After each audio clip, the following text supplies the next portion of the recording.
ಬಳ್ಳಾರಿ ಜೈಲಿಗೆ ಹಿಂದೆ ದಾಸ. ಸುದ್ದಿ ಗೊತ್ತಾಗ್ತಾ ಇದ್ದ ಹಾಗೆ ರಾತ್ರಿ ಊಟ ಮಾಡಿಲ್ವಂತೆ ದರ್ಶನ್.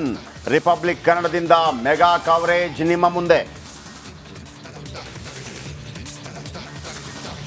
17 ಜನ ಕೊಲೆ ಆರೋಪಿಗಳು ದಿಕ್ಕಾಪಾಲು. ಒಬ್ಬರಾದ್ಮೇಲೆ ಒಬ್ಬರಂತೆ ಶಿಫ್ಟ್ ಆಗ್ತಾರ ಕೈದಿಗಳು. ದರ್ಶನ್ ಸಂಚರಿಸುವ ದಾರಿಯಲ್ಲಿ ಕಾಕಿ ಹದ್ದಿನ ಕಣ್ಣು.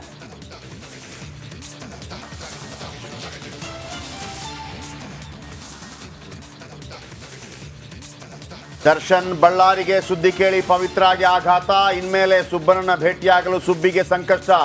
ಕದ್ದು ಮುಚ್ಚಿ ನಡೀತಿದ್ದ ಮೀಟಿಂಗ್ ಇನ್ಮೇಲೆ ಇಲ್ಲ.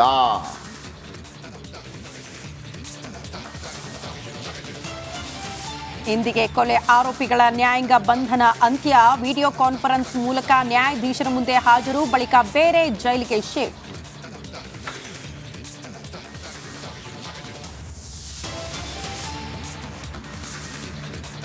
ರಂಗೇರಿದ ಚನ್ನಪಟ್ಟಣ ಬೈ ಎಲೆಕ್ಷನ್ ಫೀವರ್. ಮೈತ್ರಿ ಟಿಕೆಟ್ಗಾಗಿ ದೆಹಲಿಗೆ ಯೋಗೇಶ್ವರ್, ಹಠಕ್ಕೆ ಮಣಿಯುತ್ತಾ ಹೈಕಮಾಂಡ್.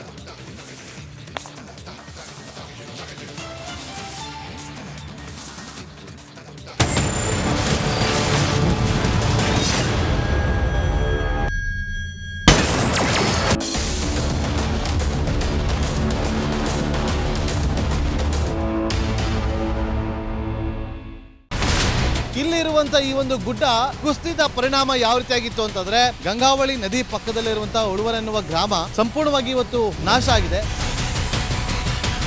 ಮನೆ ಮಠ ಏನಿಲ್ಲ, ಎಲ್ಲ ಹೋಗ್ಬಿಟ್ಟಿದೆ.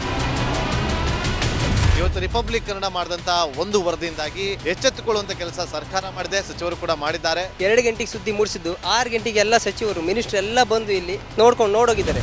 ಎಲ್ಲಾ ಜನರಿಗೂ 1,20,000 ಮತ್ತೆ ಅವರಿಗೆ ಮನೆಗೆ 5 ಲಕ್ಷ. ಈ ಸುದ್ದಿಯನ್ನ ಎಲ್ಲ ಒಂದು ಅಧಿಕಾರಿಗಳಿಗೆ ಮುಡಿಸಿದಕ್ಕಾಗಿ ರಿಪಬ್ಲಿಕ್ ಕನ್ನಡ ಟಿವಿಗೆ ಧನ್ಯವಾದ ಹೇಳಿ ಇಷ್ಟಪಡ್ತೇವೆ. ಮನೆನೂ ಕೊಡ್ತೇವೆ, ಮಕ್ಕಳ ಶಿಕ್ಷಣಕ್ಕೆ ತೊಂದರೆ ಆಗದೆ ಇದ್ದಂಗೆ ಹೆಲ್ಪ್ ಮಾಡ್ತೇವೆ. 1,20,000 ಮನೆ ಯಾರ್ದ್ರ ಡ್ಯಾಮೇಜ್ ಆಗಿದೆ ಅದನ್ನ ಕೊಡ್ತೀವಿ ಅಂತ ಒಪ್ಕೊಂಡಿದ್ದಾರೆ. ನಮ್ಮ ಕಷ್ಟಕ್ಕೆ ನೀವು ರಿಪಬ್ಲಿಕ್ ಕನ್ನಡದವರಾದಂತ ನೀವು ನೆರವಾಗಿರ್ತಾರೆ ನಾವು ನಂಬಿದ್ದೇವೆ.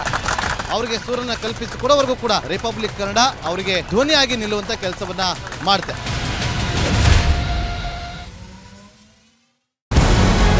ನಮಸ್ಕಾರ, ಕರ್ನಾಟಕ ಪ್ರೈಮ್ ಟೈಮ್ಗೆ ಸ್ವಾಗತ. ನಾನು ಜಯಪ್ರಕಾಶ್ ಶೆಟ್ಟಿ. ಇಡೀ ಕರ್ನಾಡು ಇವತ್ತು ರೆಬೆಲ್ ಆಗಿ ನಿಂತಿದೆ.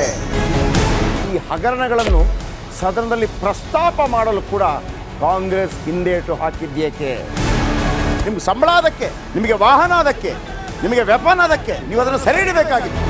ನೀವು ವಿದ್ಯುತ್ ಬರ ಇದೆ ಅಂತ ಹೇಳ್ತಾ ಇದ್ದೀರಿ, ಎಲ್ಲಿ ಬರ ಇದೆ ನೀವು ಹೇಳಬೇಕು. ಪಾಕಿಸ್ತಾನ್ ಆಕ್ಯುಪೈಡ್ ಕಾಶ್ಮೀರ್ ಅದು ಎಂದೆಂದಿಗೂ ನಮ್ಮದು. 40 ಮೆಷಿನ್ಗಳು ತಂದಿತ್ತು ನೋಟ್ ಎಣಿಸುವುದಕ್ಕೆ, ಅದೇ ಹಾಳಾಯಿತು. ಮಥುರಾದ ಗಲಾಟೆ ಇದೆಯಲ್ಲ, ಅದು ಸ್ಥಳೀಯವಾಗಿ ಕೂತು ಪರಿಹರಿಸಬಹುದಾದಂಥ ಕಾನೂನಿದೆ. ಗ್ಯಾರಂಟಿ ಯೋಜನೆಯಿಂದ ನಷ್ಟ ಆಗಿದೆ, ಲಾಭ ಆಗಿದೆ, ದಯವಿಟ್ಟು ಹೇಳಿ. Dawood Ibrahim most wanted criminal ಯಾವಾಗಾದ ಅಂದರೆ ಇಲ್ಲಿ ತನಕ ಭಾರತ ದೇಶದಲ್ಲಿ ಓರ್ವ ದಲಿತ ಪ್ರಧಾನಿಯಾದಂಥ ಇತಿಹಾಸವೇ ಇಲ್ಲ. ರಿಪಬ್ಲಿಕ್ ವರ್ಲ್ಡ್ ಆಪ್ ಇದು ಕೇವಲ ಅಪ್ಲಿಕೇಶನ್ ಅಲ್ಲ, ಸಮಗ್ರ ಸುದ್ದಿಗಳ ಸಂಪರ್ಕ ಮಾರ್ಗಕ್ಕೆ ಕ್ರಾಂತಿಕಾರಿ ಬದಲಾವಣೆ. ರಿಪಬ್ಲಿಕ್ ವರ್ಲ್ಡ್ ಆಪ್ ಕೇವಲ ಸುದ್ದಿ ಅಪ್ಲಿಕೇಶನ್ ಅನ್ನ ಪರಿಚಯ ಮಾಡ್ತಾ ಇಲ್ಲ, ಬದಲಾಗಿ ಡಿಜಿಟಲ್ ಸುದ್ದಿ ಬಳಕೆಯ ಹೊಸ ಯುಗಕ್ಕೆ ನಾಂದಿ ಹಾಡ್ತಾ ಇದೆ. ಇದೊಂದು ಬ್ರೇಕಿಂಗ್ ನ್ಯೂಸ್, ಪ್ರಭಾವಶಾಲಿ ಕಾರ್ಯಕ್ರಮಗಳಿಗೆ ಗಟ್ಟಿಯಾದ ವೇದಿಕೆ. ರಿಪಬ್ಲಿಕ್ ವರ್ಲ್ಡ್ ಅಪ್ಲಿಕೇಶನ್ ಈಗ ಲೈವ್ ಆಗಿದೆ. ಗೂಗಲ್ ಪ್ಲೇ ಸ್ಟೋರ್ ಮತ್ತು ಆಪಲ್ ಆಪ್ ಸ್ಟೋರ್ ಎರಡರಲ್ಲೂ ಲಭ್ಯವಿದೆ. ಈಗಲೇ ಡೌನ್ಲೋಡ್ ಮಾಡಿ.